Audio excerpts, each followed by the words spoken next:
Glória a Deus. A paz de Cristo a todos. Amém. Abra sua Bíblia no Evangelho de Mateus.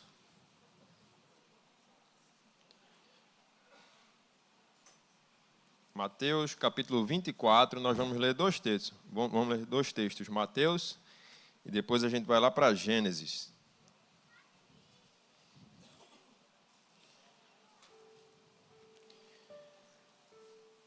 É sempre uma honra poder pregar a palavra do Senhor. Costumo falar que, ao mesmo tempo que é uma grande responsabilidade, é também um grande privilégio você poder anunciar a palavra de Deus. Nós vamos ler Mateus 24, do 36 ao 39, e depois Gênesis, capítulo 6, do versículo 9 ao 22. Os irmãos acharam? A palavra de Deus vai dizer assim: quanto ao dia e a hora, ninguém sabe, nem os anjos dos céus, nem o Filho, senão somente o Pai. Como foi nos dias de Noé, assim também será na vinda do Filho do Homem. Pois nos dias anteriores ao dilúvio, o povo vivia comendo e bebendo, casando-se e dando-se em casamento, até o dia em que Noé entrou na arca. E eles nada perceberam, até que veio o dilúvio e os levou a todos. Assim acontecerá na vinda do Filho do Homem. Gênesis capítulo 6, do versículo 9 ao 22.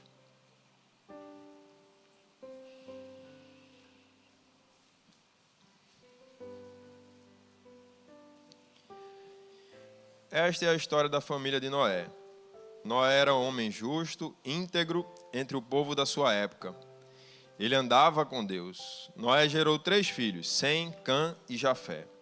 Ora, a terra estava corrompida aos olhos de Deus e cheia de violência.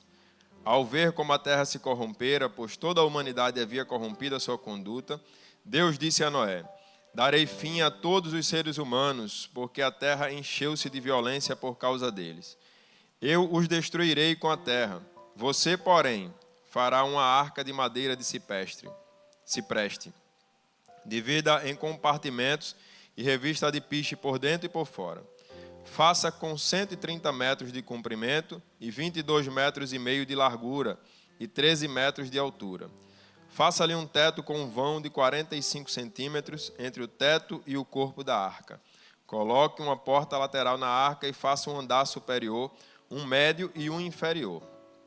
Eis que vou trazer águas sobre a terra, o dilúvio, para destruir debaixo do céu toda criatura que tem fôlego de vida. Tudo que há na terra perecerá. Mas com você estabelecerei a minha aliança, e você entrará na arca com seus filhos, sua mulher e as mulheres de seus filhos. Faça entrar na arca um casal de cada um dos seres vivos, macho e fêmea, para conservá-los vivos com você. De cada espécie de ave, de cada espécie de animal grande e de cada espécie de animal pequeno que se move rente ao chão, virá um casal a você, para que sejam conservados vivos, e armazene todo tipo de alimento para que você e eles tenham mantimento. Noé fez tudo exatamente como Deus lhe tinha ordenado. Pai, nós te louvamos, Senhor, pela tua palavra. Te agradecemos por esse privilégio de poder anunciar a chegada do teu reino, Senhor, poder anunciar a tua volta, Deus. Nossa oração nesse momento é que o Senhor possa continuar no nosso meio, se fazendo presente, que o teu Espírito venha comunicar ao teu povo a mensagem que o Senhor colocou no meu coração. Que não seja somente eu a falar, mas que o teu Espírito venha me conduzir em cada palavra que será liberada hoje nessa manhã. Nós cremos, Senhor, no teu agir, nós cremos no agir do teu Espírito. Nós cremos, Senhor, que há poder na tua palavra, é a tua palavra que salva, que cura, que liberta. É a tua palavra, Senhor, que transforma as vidas. E é nisso que nós estamos crendo. Permanece conosco, ó Deus, no nome santo de Jesus. Amém e amém. O texto que nós lemos, primeiramente, o texto de Mateus, ele traz algumas informações importantes para que a gente possa entender aquilo que Deus quer comunicar nessa manhã.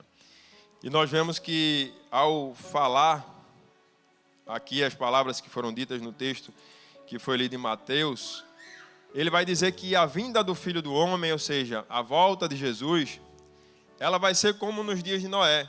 Então, se a gente quiser entender como eram os dias de Noé, é mais ou menos isso que a gente está vendo hoje, porque nós cremos que está próximo a volta de Jesus. Nós cremos que Jesus está às portas para que possa voltar e arrebatar o seu povo aqui na terra. É isso que nós cremos. Então nós, para que possamos entender como estava acontecendo naquela época de Noé, basta olhar os dias como estão hoje. Filho contra pai, pai contra filho, famílias sendo destruídas, valores sendo invertidos, aquilo que nós cremos como certo e aprendemos que é o certo à luz da palavra de Deus, à luz da moral, à luz dos bons costumes, hoje estão com valores invertidos. Você dizer aquilo que é certo parece que é errado. Você ter uma família, você se casar, ter filhos, parece que é algo contrário àquilo que as pessoas estão querendo viver hoje. Então era desse mesmo jeito que estava acontecendo na época de Noé. Todo mundo estava levando uma vida normal, como nós estamos vivendo hoje, como nós estamos vendo hoje. Só que o texto de Mateus ele vai trazer uma informação importante. Ele vai dizer que nos dias anteriores ao dilúvio, as pessoas estavam levando as suas vidas normal, de uma maneira normal, bebendo, comendo, casando-se, dando-se em casamento, até o dia em que Noé entrou na arca. E essa informação vai comunicar para a gente algo muito importante. Noé era, naquele tempo, a medida da justiça de Deus. Tudo isso estava acontecendo até o dia que ele entrou na arca. Quando ele entrou na arca, tudo isso parou de existir. Por quê? Porque o texto vai dizer que veio chuva sobre a terra.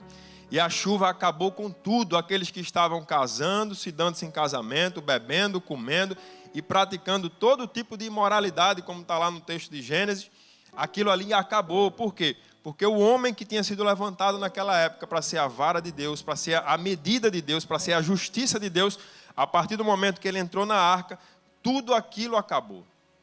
Hebreus capítulo 11, versículo 7 vai dizer que Noé, quando foi avisado que viria o dilúvio para construir a arca, através da sua fé, ele fez, e com isso ele condenou o mundo. A atitude de Noé era contrária àquilo que o mundo estava vivendo. Veja, por um homem, Deus olhou e disse: esse aqui é o homem, é a minha medida de justiça. Esse aqui é a minha medida de retidão. A partir dele, todos estão condenados. Ou seja, Noé foi levantado naquela época para ser a medida de Deus.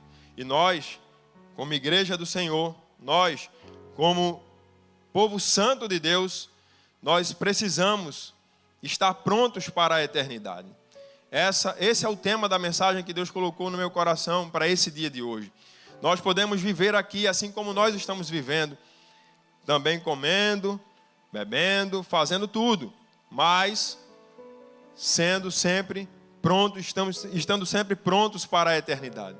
É assim que nós devemos viver aqui, não como o mundo está vivendo, não como as pessoas estão querendo viver, mas como Deus quer que a gente viva. Enquanto todos naquela época estavam se curvando diante daquilo que o mundo estava dizendo como certo, Noé estava de pé e por isso ele estava anunciando a justiça de Deus naquela época. Através daquele homem, Deus condenou o mundo daquela época. Através de mim, através de você, nós não vamos nos curvar diante daquilo que nós estamos vendo. A nossa família, assim como a família de Noé, vai permanecer de pé a despeito de todos que estão se curvando, mesmo que todos estejam se dobrando, mesmo que todos estejam aceitando como normal aquilo que não é normal. Eu e a minha casa serviremos ao Senhor. Você e a sua casa servirão ao Senhor. Nós não vamos aceitar isso que está acontecendo no mundo. Deus vai olhar para mim, Deus vai olhar para você e vai dizer: ali está um homem de Deus, ali está uma mulher de Deus, ali está um jovem de Deus que não vai se curvar diante de nada que estamos vendo aí no mundo. Prontos para a eternidade, esse é o tema da mensagem de hoje. É isso que Deus colocou no meu coração para que a gente possa discutir aqui nessa manhã. É muito bom nós termos uma receita de como viver aqui na terra, e eu gosto disso. Inclusive eu leio muito a respeito disso, porque a Bíblia vai dizer que Jesus ele veio para nos dar vida e vida em abundância. Então nós precisamos entender todos os aspectos que cercam a nossa vida aqui na terra para que a gente possa viver muito bem aqui. Mas há uma morada no céu para mim. Há uma morada no céu para você e nós não vamos entrar lá sozinhos, nós vamos entrar lá com a nossa casa. Nós vamos entrar lá com a nossa família, nós não vamos perecer. Há uma morada de Deus para nós. Mas Noé, ele nos ensina como não ser pego de surpresa, porque o texto de Mateus vai falar que eles nada perceberam, até que veio o dilúvio e levou a todos. Veja, as pessoas estavam andando normalmente. Para elas, foi uma surpresa. Para Noé, não. Porque Noé já tinha achado graça diante de Deus. Noé já tinha sido visto por Deus. Deus já tinha contemplado a retidão. Deus já tinha contemplado a justiça de Noé. E por isso, para Noé não foi nada de surpresa, mas para o povo. O texto fala que eles nada perceberam quando chegou o dilúvio. Imagine o que é você estar vivendo sua vida normal, achando que está tudo bem, só que na verdade não está tudo bem. Então essa manhã também é uma manhã de nós olharmos para dentro de nós e refletirmos sobre o evangelho que nós estamos vivendo. Refletirmos sobre a vida que nós estamos vivendo, sobre a forma como nós estamos enxergando as coisas, para que quando chegar o grande dia, você não seja pego de surpresa, você não esteja dentre aqueles que nada perceberam o que estava acontecendo, mas não, você vai estar atento àquilo que Deus está fazendo. E no texto de Gênesis, nós vemos que Noé, ele era um parâmetro para aquela época. Então, se nós estamos vivendo hoje, aquilo que estava acontecendo na época de Noé, esse deve ser o parâmetro que nós podemos adotar para a nossa vida, para que a gente não seja pego de surpresa. E o texto fala que Noé era um homem justo, íntegro entre o povo da sua época, e ele andava com Deus. Mas no versículo 8 vai falar que Noé, porém, achou graça, ou mostrou benevolência diante do Senhor. Isso quer dizer que, embora Deus tenha olhado para Noé e tenha visto a forma como eles viviam, ele era um homem justo, íntegro e andava com Deus. Mas o versículo anterior vai dizer que Noé achou graça diante de Deus. Então, por mais que nós tenhamos qualidades, e nós temos, por mais que Noé seja um homem justo, íntegro, o texto deixa muito claro que nada disso vale. O que vale é a graça do Senhor sobre a nossa vida. O que vale é a bondade de Deus sobre nós, é o favor imerecido. Não há justiça própria que possa nos levar para a eternidade. Há sim uma justiça do céu, que morreu na cruz do Calvário para que nós pudéssemos ter vida. E o texto deixa muito claro isso, porque não foi aquilo que Noé fazia, aquilo que Noé praticava, não. Foi bondade de Deus sobre a vida dele, associada à forma como ele vivia. E essa é a primeira coisa que nós aprendemos aqui nesse texto, que Noé, ele achou graça diante do Senhor, para que a gente não possa nos ensoberbecer achando que somos alguma coisa, não. Nós não podemos apresentarmos diante de Deus com a nossa própria justiça. É Deus quem nos justifica. É o Senhor quem nos justifica. É o favor dele sobre a nossa vida que faz com que a gente possa entrar no céu e acessar as moradas celestiais. Então a gente aprende que foi primeiro Noé, foi Deus que derramou a sua graça, o favor imerecido em favor de Noé. Mas Noé havia qualidades das quais nós podemos hoje imitar, das quais nós podemos hoje adotar para a nossa vida, que isso seja um parâmetro para mim, que isso seja um parâmetro para você. E o texto fala, em algumas versões vai dizer, que ele era justo e reto diante do Senhor. E quando a gente vai ver, tanto no Antigo quanto no Novo Testamento, essa palavra reto, ela vai se referir à integridade e maturidade, não à falta de pecado. Isso quer dizer que Noé era justo e era uma pessoa reta ou íntegra, mas ainda assim tinha pecados.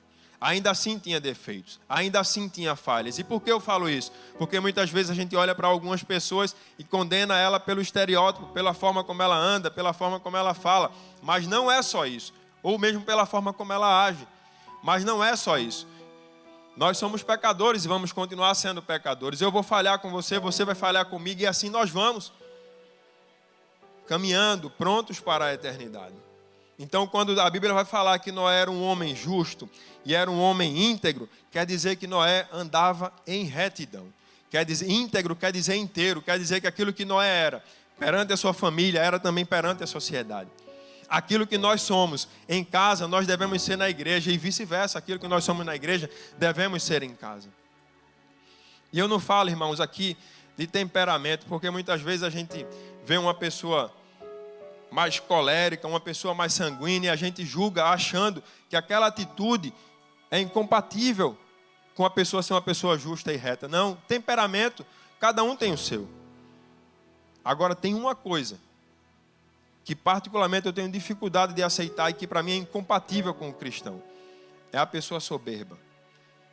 Irmãos, é incompatível você dizer que é cristão e você ser soberbo. Você se irar, você ser uma pessoa mais sanguínea, você ser uma pessoa que muitas vezes deixa transparecer os seus sentimentos, o seu temperamento, é algo perfeitamente normal. Cada um tem o seu. Eu, outra vez, estava contando uma história para um amigo meu e dizendo a ele como eu tinha ficado irado com a situação. Mas eu estava falando dessa mesma forma que eu estou falando aqui. E ele chegou para mim e disse, como é que tu está virado dessa forma? Eu disse, é a minha forma de me irar. Cada um tem a sua, outros vão gritar, outros vão ficar com raiva. E é normal isso. Justiça e retidão não tem a ver com o nosso temperamento. Cada um tem o seu. Justiça e retidão tem a ver com você falar e fazer aquilo que você fala.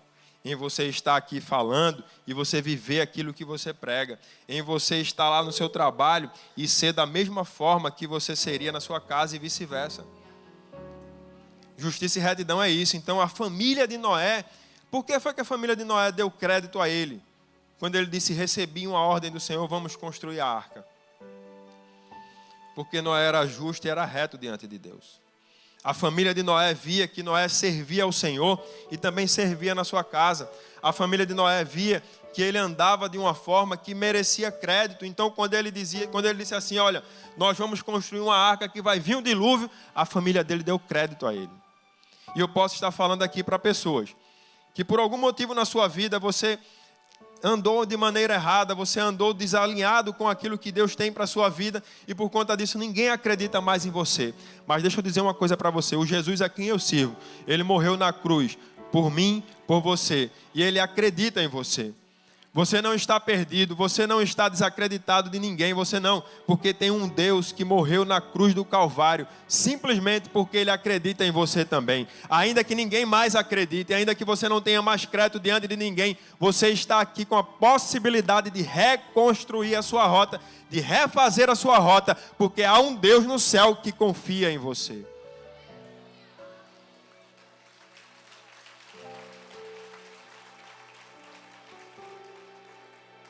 Só que ser justo e reto, ou ser justo e íntegro, vai custar muita coisa para mim e para você. É que nós às vezes olhamos para algumas pessoas que têm tomado algumas atitudes e têm dado certo. Atitudes essas que não são compatíveis com aquilo que Deus quer.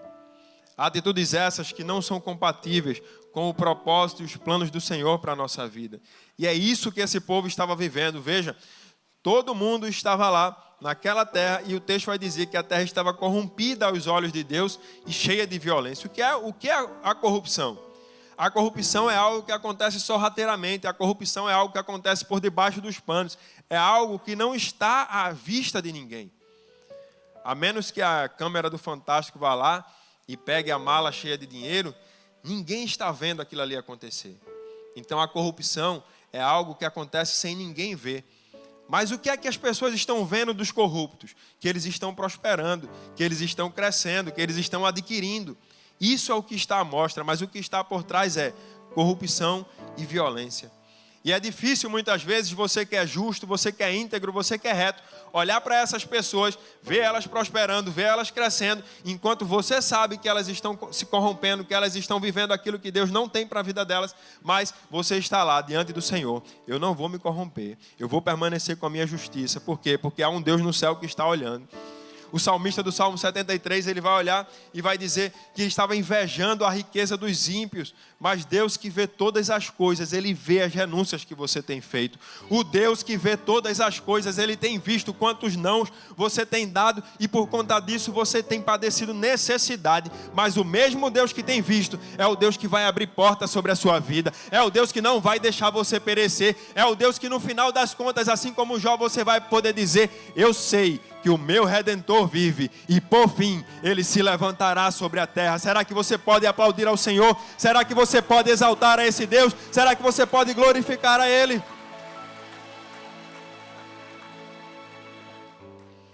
havia justiça e retidão diante de Noé.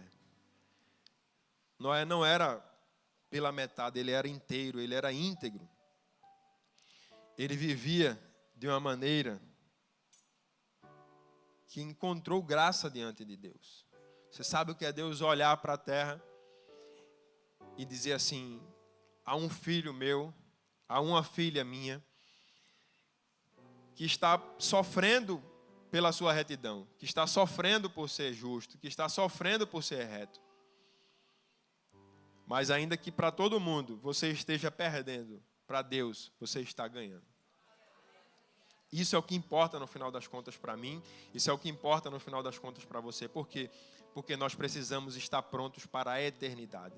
Nós não vamos ser pegos de surpresa, irmãos. Nós não vamos ser pegos de calça curtas, como tem o ditado que fala, não. Porque nós estaremos atentos e vigilantes, porque quando o Senhor raiar nas nuvens, nós estaremos prontos para subir com Ele.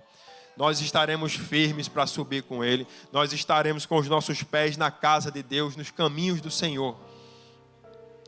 Mas o texto vai falar no versículo 9 também, que Noé, além de justo e reto, ele andava com Deus. E está aí uma coisa difícil. Difícil andar com o Senhor. Por quê? Porque nós precisamos entender que Deus, Ele trabalha num tempo, nós trabalhamos em outro. Deus trabalha numa lógica, nós trabalhamos em outra lógica. Andar com Deus quer dizer que nós vamos nos parecer com Ele. Ser evangélico não quer dizer que você anda com Deus. Evangélico é apenas uma religião da qual nós adotamos e seguimos. Andar com Deus é diferente. E o texto fala que Noé andava com Deus. E toda vez que você começa a andar com uma pessoa, você começa a se parecer com ela. Se você for andar com surfistas, você vai andar com aquelas roupas de surfista. Se você for andar com pessoa que gosta de rock, você vai andar mais com a roupa parecida com ela. E assim vai. Você começa a se parecer com a pessoa, muitas vezes até na forma de falar, muitas vezes até na forma de se comportar, porque nós vivemos por um padrão de comportamento. Nós olhamos as pessoas e nós nos identificamos, e assim nós seguimos.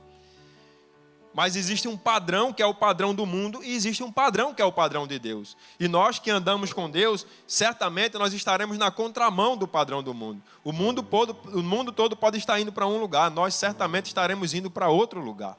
Porque nós andamos com Deus. As pessoas vão ter que olhar para mim, vão ter que olhar para você e vão ter que dizer assim: ali há um servo do Senhor, ali há uma serva de Deus, ali há alguém que anda com Deus. E nós vamos poder ser identificados, irmãos, não pela roupa que nós usamos, não pela gravata, não pelo terno, não por nada disso. Nós vamos ser identificados como aqueles que andam com Deus, pela forma que nós agimos, pela forma que nós servimos, pela forma que nós somos em casa, pela forma que nós somos na igreja, pela forma que nós somos no trabalho, pela forma que nós somos na faculdade. As pessoas vão ter que olhar para mim, as pessoas vão ter que olhar para você e vão dizer: ali existe um servo de Deus, ali existe uma serva de Deus que anda com o Senhor. Era assim que Noé vivia. As pessoas estavam se corrompendo, a terra estava cheia de violência. Mas Noé não. Noé andava com Deus. E andar com Deus é viver no mundo de Deus. É viver no plano do Senhor. Nós precisamos entender que se quisermos viver e andar com o Senhor, nós não podemos trazer Deus para esse mundo, porque Ele jamais virá. Nós temos que andar no mundo de Deus. Nós temos que pensar como Deus, nós temos que agir como Deus e nós temos que entender o tempo de Deus sobre a nossa vida. E para isso, a gente precisa entender que a gente não vai conseguir nada dando um jeitinho. Nós não vamos conseguir nada fazendo do jeito que o mundo está fazendo, porque nós andamos com Deus. E aqueles que andam com o Senhor, vivem como o Senhor viveu. Nós vamos ter que olhar para Jesus e esse vai ser o nosso modelo de imitação. Você pode querer se parecer com qualquer pessoa, mas nós devemos ser parecidos com Cristo. Porque nós andamos com Ele, é a Ele que nós servimos, é a Ele que nós adoramos, é a Ele que nós exaltamos. E se estamos assim, certamente nós vamos parecer com Ele. Andar com Deus é entender que a lógica dele é contrária à do mundo. 1 Coríntios, capítulo 1, versículo 27 ao 29, vai dizer que Deus escolheu as coisas loucas deste mundo para confundir as sábias. Deus escolheu as fracas para confundir as fortes. Deus escolheu as coisas vis e desprezíveis, as que não são, para aniquilar as coisas que são. Ou seja, por que é que Deus escolhe a mim? Por que é que Deus escolhe a você? Não é por mim, não é por você, porque nós não podemos nos gloriar isso. É isso que o texto fala. Ele escolhe para mostrar para mim e para você o poder dele. Então ele vai pegar o que não é para tornar o que é. Ele vai pegar as coisas que não são para torná-las a ser, para mostrar o poder e a grandeza dele. Quando nós andamos com Deus, nós experimentamos algo do qual sozinho nós não íamos conseguir. Andar com Deus é saber que quando nós estamos fracos, é que nós somos fortes. Irmãos, Paulo, 2 Coríntios, capítulo 12, estava vivendo, eu penso, um momento de crise muito grande na sua vida. Que ele vai dizer que ele teve revelações das quais aos homens não era lícito contar o que ele viu. E ele vai dizer que por conta das revelações que Deus deu a ele, foi-lhe colocado um espinho na carne, que ele chama mensageiro de Satanás. E o texto vai falar que ele orou ao Senhor para que Deus removesse aquele espinho da carne dele. E a resposta de Deus foi: Paulo, a minha graça te basta, porque o meu poder se aperfeiçoa na sua fraqueza. Andar com Deus é saber que no seu pior momento, no seu momento de maior fraqueza, quando você dobra o seu joelho e diz assim: Senhor, eu não aguento mais, é quando Deus entra com providência, é quando Deus entra com provisão, é quando Deus diz: agora eu vou fazer, porque você está fraco, eu vou te tornar forte. É no momento que você está padecendo que Deus te pega pela tua mão direita e te diz: meu filho, não temas, porque eu estou contigo. Não te assombres, porque eu sou o teu Deus. É no momento de fraqueza que nós nos tornamos fortes. É por isso que muitas vezes o mundo não entende, porque nós que andamos com o Senhor, nós, no momento de pior fraqueza nossa, maior fraqueza nossa, é que nós estamos fortes, servindo a Deus na casa do Senhor. E as pessoas olham para nós e vai dizer: como é que ele está aguentando? Como é que ela está aguentando? E você vai dizer: é Deus na minha vida, é o Senhor quem me fortalece, é Ele quem tem feito isso por mim.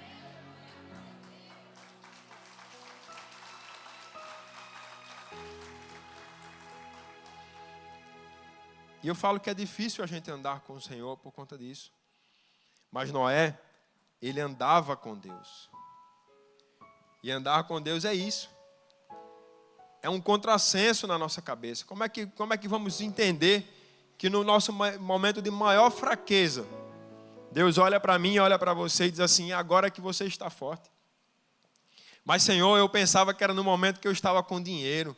Eu pensava que era no momento que eu estava empregado. Eu pensava que era no momento que minha empresa estava no auge. Eu pensava que era no momento que eu tinha maior vigor na minha saúde. Não. É nessa doença que Deus vai te fazer forte. É nessa dificuldade que Deus vai te fazer forte. É nesse problema que você está vivendo que Deus vai te fazer forte. Porque a palavra dele vai dizer que naquilo que nós somos consolados, é isso que nós vamos consolar. Então, se Deus permitir você passar isso, é para que lá no futuro você possa ensinar outras pessoas a passar por isso também. O teu problema vai gerar um grande testemunho, do qual as pessoas vão olhar para você e vão dizer: me diz como foi, me conta como foi que você saiu dessa. E você vai dizer: foi o Senhor, foi Deus na minha vida que fez isso. Eu estava caído e agora eu estou de pé. Eu estava falido e agora eu estou na bênção. Eu estava sem filhos e agora eu estou aqui com 2, 3, 4 filhos, para dar testemunho daquilo que Deus tem feito na sua vida. Andar com Deus é isso. Andar com Deus é entender que há um tempo para tudo. Que Deus não anda na nossa lógica. Que Deus não anda no nosso tempo. Ele nunca vai se atrasar. Também nunca vai se antecipar. Nós precisamos apenas entender que tudo tem um tempo para acontecer. A questão é se nós vamos aguentar ou não. Se nós vamos suportar ou não. Mas o Senhor trouxe você aqui nessa manhã para te dizer: aguenta mais um pouquinho.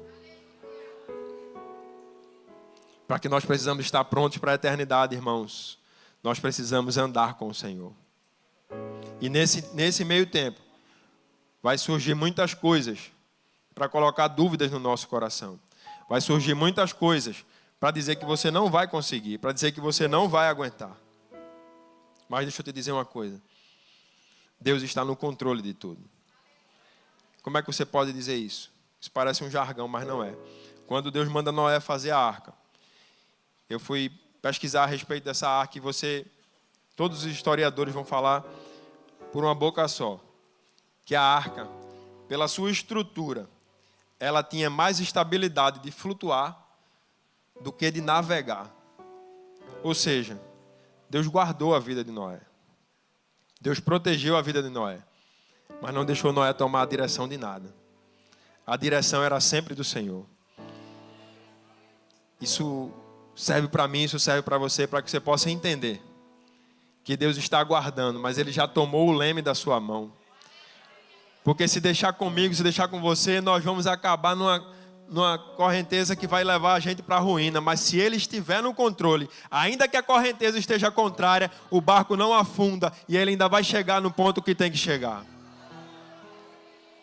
Aquilo que Deus mandou Noé providenciar e colocou Noé lá dentro, dava para ele segurança e estabilidade, mas não permitia que Noé fosse para onde queria. Andar com Deus é isso. É você saber que o controle da sua vida está nas mãos do Senhor. E tem coisa melhor do que isso? Tem não, irmãos. Porque quando nós perdemos o controle de tudo, aí é quando o controle de Deus entra. A direção era sempre do Senhor. Deus não vai permitir que você afunde.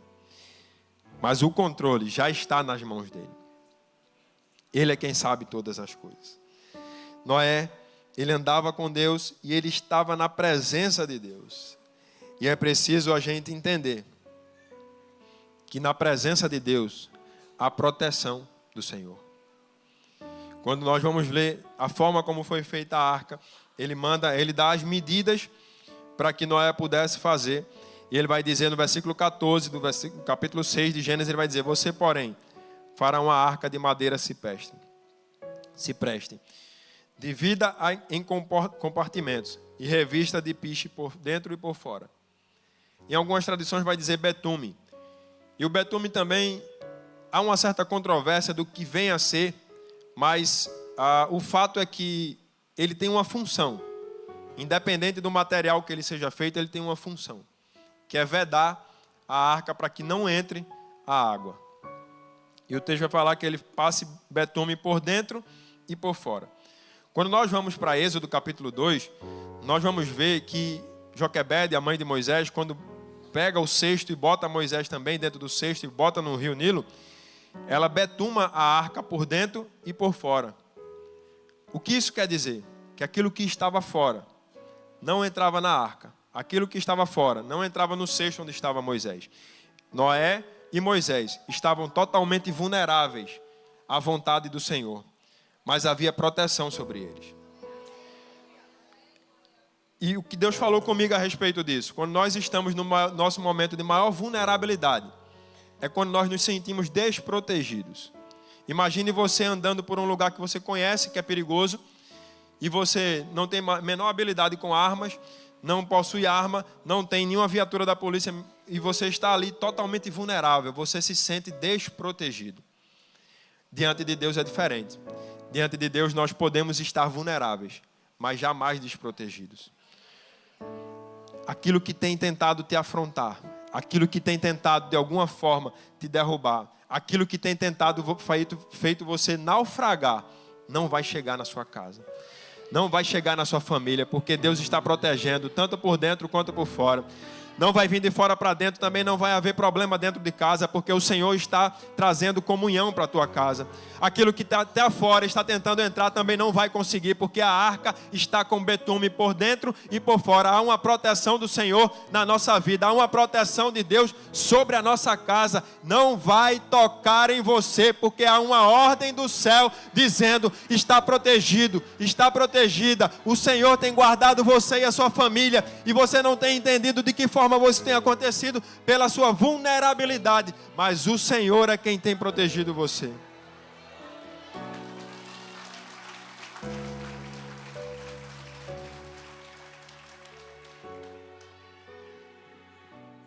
Quando nós decidimos estar na presença de Deus, isso nos prepara para a eternidade. E quando nós falamos de eternidade, nós estamos falando, ou pensamos normalmente que estamos falando de algo só que está por vir. Mas a eternidade, ela começa aqui na terra. A eternidade começa aqui.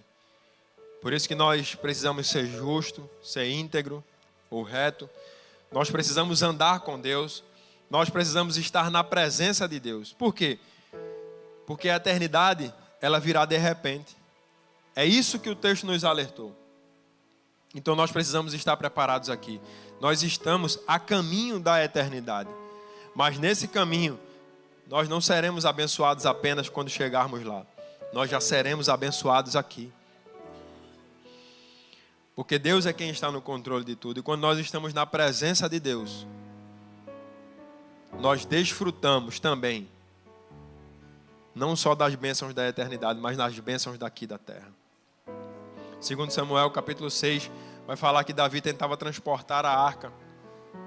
E ocorreu um incidente que acabou matando, Deus acabou fulminando aqueles que estavam carregando a arca.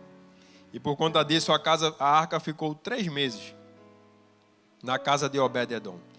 A arca da aliança, ela simbolizava a presença de Deus. E quando nós andamos na presença de Deus, como Noé andava na presença de Deus, havia proteção do Senhor e havia bênção de Deus. E o texto, segundo Samuel, capítulo 6, vai falar que enquanto a arca esteve na casa de Obed-edom por 3 meses, o Senhor o abençoava. Não abra mão de estar na presença de Deus. Não abra mão de andar na presença de Deus. Não abra mão de estar na casa do Senhor. Não abra mão de estar aqui por qualquer outro lugar que seja. Porque quando você anda na presença de Deus, até que venham as bênçãos da eternidade, o Senhor vai te abençoar também. Quando nós andamos na presença de Deus, nós experimentamos das coisas do alto, nós experimentamos das coisas da eternidade. E é isso que nós devemos guardar para a nossa vida, até que o dia que o Senhor venha. Na situação aqui, até o dia que Noé entrou na arca, nós vamos estar aqui, vigilantes, mas também provando das bênçãos do Senhor. E uma outra lição que nós aprendemos com a vida de Noé é que Noé era perseverante.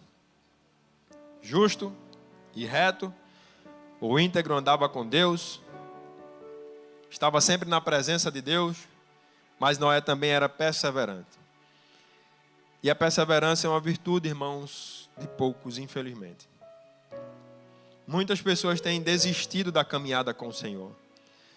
Nós estamos hoje no último domingo desse ano, 2024. Quantas pessoas começaram o ano sentando do seu lado e hoje já não estão mais? Pessoas que enfrentaram os problemas que nós temos aqui na terra ou se embriagaram com as coisas do mundo e por conta disso estão afastados da presença de Deus. Pessoas que começaram o ano na presença do Senhor, pessoas que caminhavam com Deus, mas se afastaram da presença do Senhor. Noé, ele não ligava para aquilo que o povo estava falando. Irmãos, o texto vai falar que Noé era um pregoeiro da justiça, ou seja, ele andava anunciando a palavra para aquele povo. Ele andava anunciando para aquele povo que aquele povo devia se converter dos seus maus caminhos. Mas aquele povo não ouvia, era anos pregando, sem ninguém dar atenção àquilo que ele estava falando. Era como se ele estivesse falando para as paredes. Mas ele não desistia de estar na presença de Deus. Ele não desistia de fazer aquilo que Deus tinha chamado ele para fazer. Foram anos construindo aquela arca. E as pessoas muito talvez zombassem dele. As pessoas talvez olhassem para ele e não dessem crédito àquilo que ele estava fazendo. Mas Noé, ele não desistia daquilo que estava fazendo. Imagina o que é você construir a arca nesse sol que nós estamos enfrentando aqui. E não ver nada acontecer, mas ele não parava. Dia após dia, ele estava ali aplicando o seu esforço para que pudesse concluir o projeto. Eu estava lendo a história de um humorista chamado Steve Martin. Ele já fez vários filmes lá de Hollywood. E a história dele conta que ele era muito tímido. E ele tinha a vontade de se apresentar. E você sabe que falar em público é um dos maiores medos que as pessoas têm. Está aqui a nossa psicóloga, a pastora Érica, que sabe muito bem o que é isso. Tem pessoas que têm mais medo de falar em público do que de fazer qualquer outra coisa, irmão. Elas até falam, são tagarelas, mas se botar um microfone, acabou-se. Isso acontece com todo mundo. Algumas pessoas vão desenvolvendo e vai aprendendo. E esse Steve Martin, ele era dessa forma. E ele começou a fazer as apresentações dele quando ainda adolescente. Adolescente, ele tinha... Vem aqui, faça uma graça aqui, um stand-up. E aí a história conta que ele tinha 5 minutos para apresentar a piada dele. Às vezes, tinha dia dele chegar lá para se apresentar, não tinha ninguém para ouvir. Tinha ninguém, ele pegava e não se apresentava. Quando foi na adolescência, ele começou na escola. Aí já ganhou mais 10 minutinhos para poder falar, poder fazer as piadas dele. O tempo foi passando e ele foi tendo outras oportunidades. Falava 20, foi tendo outras oportunidades para falar. E ele começou a enfrentar esse medo. E também a indiferença das pessoas. E ele disse, no final de tudo, ele disse uma frase que eu achei muito interessante. Foram 10 anos de aprendizado, 4 anos de refinamento e outros 4 anos de sucesso. Veja, foram 14 anos sem nada acontecer. Mas depois de passado 14 anos, as coisas começaram a acontecer na vida dele. E essa palavra é para você que está pensando em desistir do evangelho, para você que está pensando em desistir da sua profissão, para você que está pensando em desistir do seu casamento. Veja, quanto tempo ele passou sendo treinado, sendo preparado, sendo muitas vezes sem ter oportunidades para que quando chegasse o tempo dele, ele pudesse encarar o sucesso que ele encarou. Assim também acontece na nossa vida. Assim aconteceu na vida de Noé. Era anos fazendo aquele trabalho sem nada acontecer. Era anos fazendo aquele trabalho sem que o propósito daquilo se realizasse. E você muitas vezes fica se perguntando: o que é que eu estou fazendo? Por que Deus me colocou nesse negócio? Mas deixa eu dizer uma coisa para você. Quando o projeto é de Deus, acontece. Quando o projeto é de Deus, se realiza. Pode passar o tempo que passar. Pode ter passado 10, 14, 20, 30 anos. Mas se é um projeto de Deus, ele vai acontecer na sua vida. Por isso, meu irmão, você não vai retroceder. Você vai continuar. Você vai continuar. Você não vai desistir. Ele perseverou e acabou se tornando um dos maiores comediantes que teve no cinema. Por quê? Porque ele não desistiu. As nossas orações, elas sempre são ouvidas. O que precisamos é ter força para suportar até que o milagre chegue. Noé foi chamado para um trabalho. E esse trabalho garantiu a salvação da casa dele. Meu irmão, não desista do evangelho por nada. Talvez você olhe assim e diz que vale servir a Deus. Depois que eu comecei a servir a Deus, eu estou vendo fracasso, eu estou vendo derrota. Depois que eu comecei a servir a Deus, parece que as coisas se fecharam para mim. Quando eu comecei a servir a Deus, parece que tudo ficou mais difícil. Não desista do evangelho. Não desista de você. Não desista da sua família. Hebreus vai dizer no capítulo 10, versículo 36 a 39, porque necessitais de paciência, para que depois de haver desfeito a vontade de Deus, possais alcançar a promessa. Porque ainda um pouco de tempo e o que há de vir virá e não tardará. Mas o justo viverá pela fé. E se ele recuar, a minha alma não tem prazer nele. Nós, porém,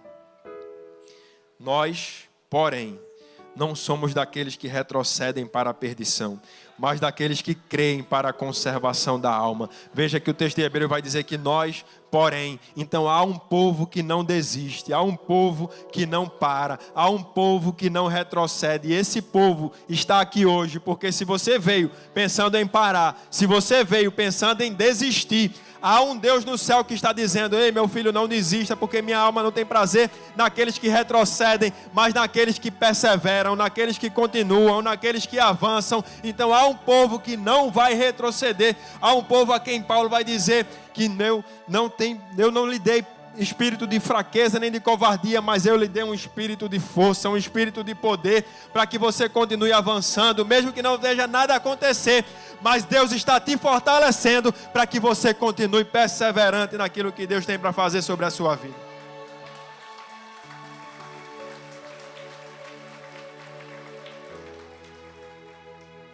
Capítulo 24 de Mateus também vai dizer: então vos hão de entregar para seres atormentados, e matar-vos-ão, e sereis odiados de todas as nações por causa do meu nome.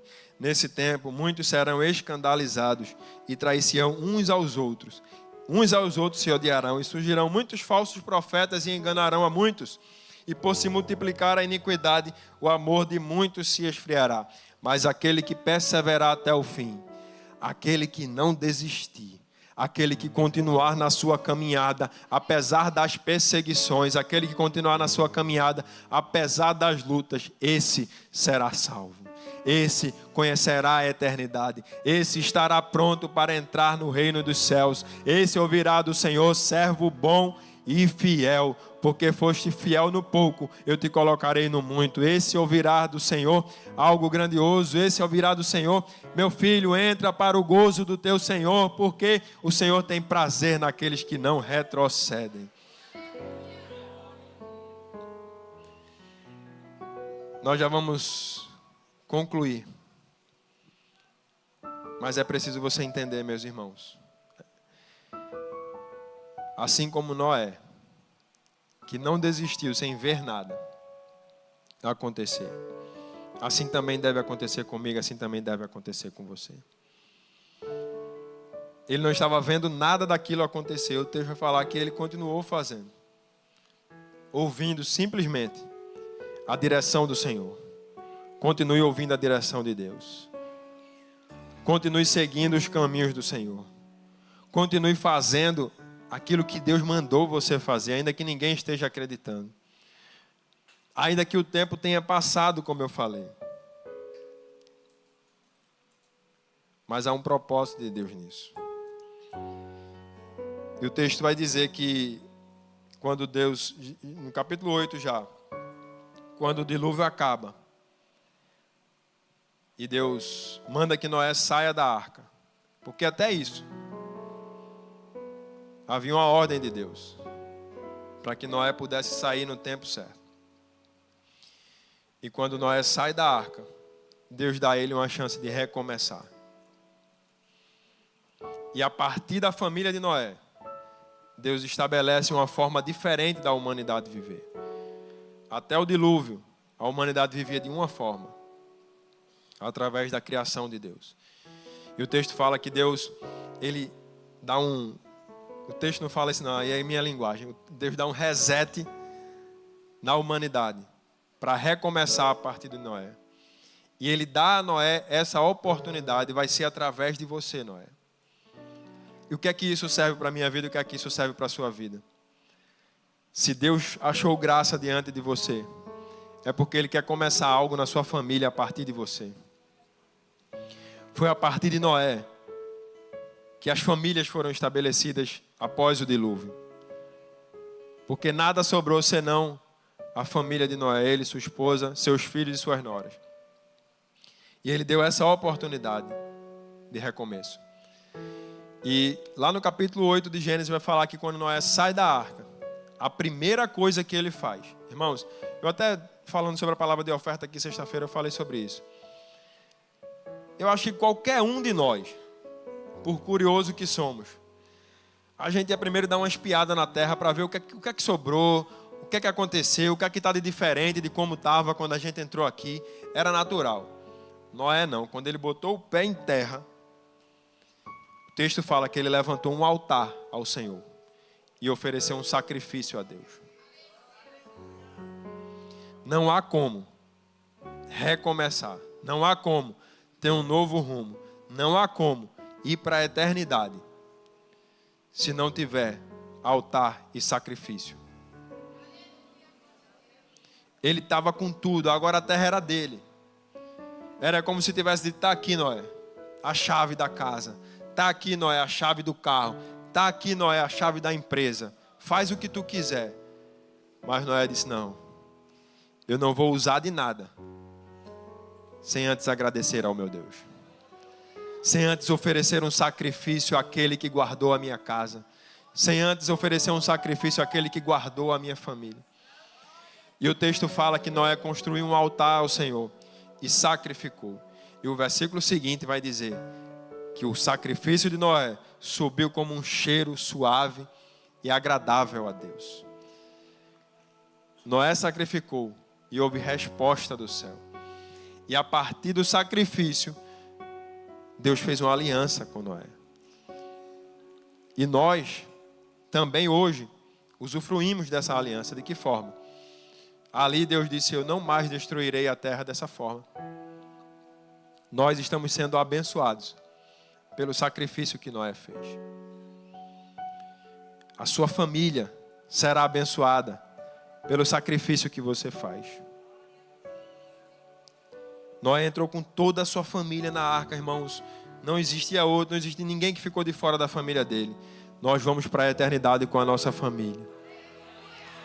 Nós vamos entrar no céu com a nossa família. Continue sendo justo, continue sendo reto diante do Senhor. Continue andando na presença de Deus. Continue oferecendo sacrifícios ao Senhor, reconhecendo que foi Deus quem fez e é Deus quem faz, porque você e a sua casa servirá ao Senhor. Se coloque de pé.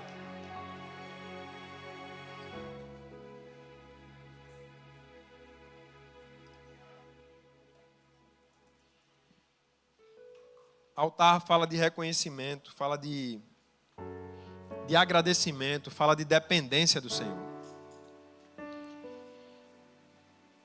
Altar fala de nós entendermos que é Deus quem faz e opera na nossa vida. E a partir dali, encerrou um ciclo de destruição. Foi uma porta que foi fechada a partir do sacrifício de Noé. Porque a promessa do Senhor era de que nunca mais Deus ia amaldiçoar a terra por causa do homem. E a partir dali foi encerrado um ciclo de destruição. Eu sei que nós não temos visitantes que estão aqui hoje pela primeira vez. Mas de repente tem alguém que até nos visita e parece andar com Deus. Parece ser evangélico, porque na verdade você já tem até jeito de quem anda com o Senhor. Você já tem até características de uma pessoa que serve a Deus, mas nunca fez uma aliança real com o Senhor. Nunca fez uma aliança com o nosso Deus, entregando a sua vida a Jesus. E eu não sei se tem nessa manhã, mas eu queria dar a você essa oportunidade. Porque nós estamos nos preparando para a eternidade. Nós estamos nos preparando para entrar no reino dos céus. E nós não queremos ir sem você. Nós queremos te ver lá também. E eu quero abrir essa oportunidade para você que nunca fez uma aliança com o Senhor, que precisa reconhecer a Jesus como seu Salvador. Se tiver alguém, dê um sinal com a sua mão, nós vamos orar pela sua vida. Ou da mesma forma, se tiver alguém que andava na presença de Deus, mas que por algum motivo não perseverou, acabou desistindo dos planos que Deus tinha para a sua vida. E está aí uma oportunidade de você refazer essa aliança com o Senhor. Está aí uma oportunidade de você recomeçar a partir de agora, encerrando esse ciclo de destruição na sua vida, encerrando esse ciclo de destruição na sua família. Se tiver alguém, dê um sinal com a sua mão que nós vamos orar por você. Nós vamos cantar aqui um trecho da canção para que você, se tiver alguém, possa ter essa coragem de vir até aqui à frente. Eu não vou me apegar com as coisas daqui, pois eu sei ao lugar que me espera. Estrangeiro eu sou, o meu lar é o céu.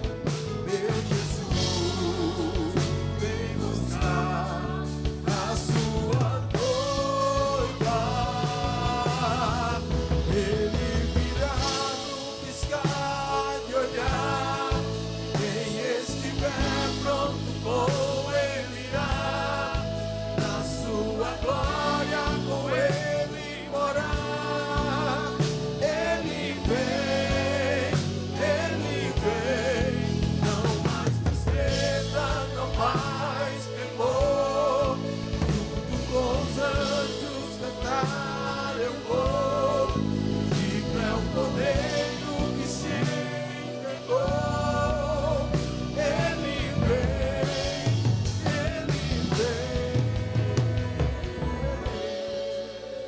Eu não sei realmente se tem alguém que quer tomar essa decisão, se todos já são de casa, mas foi dada a você essa oportunidade de você fazer uma aliança com o Senhor ou refazer essa aliança com Deus, se por acaso você tem interrompido. A minha oração é apenas que se tiver alguém aqui que precisa fazer isso, mas que ainda não tomou essa decisão, que o Senhor possa conceder a você uma outra oportunidade. Mas não abra mão de estar conosco na eternidade, porque nós vamos estar lá. Quando o Senhor voltar, nós iremos com Ele para o céu. Amém? Que Deus aplique essa palavra no nosso coração. Fique firme, não desista. Está chegando o fim de mais um ano. E toda vez que um ano encerra e o outro inicia, há um novo ciclo de Deus para a nossa vida. É assim que nós cremos. Mas, independente do tempo que tem durado a promessa, fique firme perseverando no Senhor. Porque você e sua casa vão de ir para a eternidade. Amém? Será que você pode aplaudir o Senhor?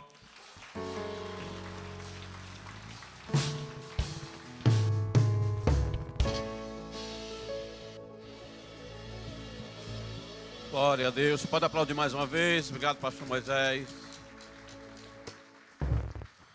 Só reforçando, hoje temos 18h30 o culto, tá bom?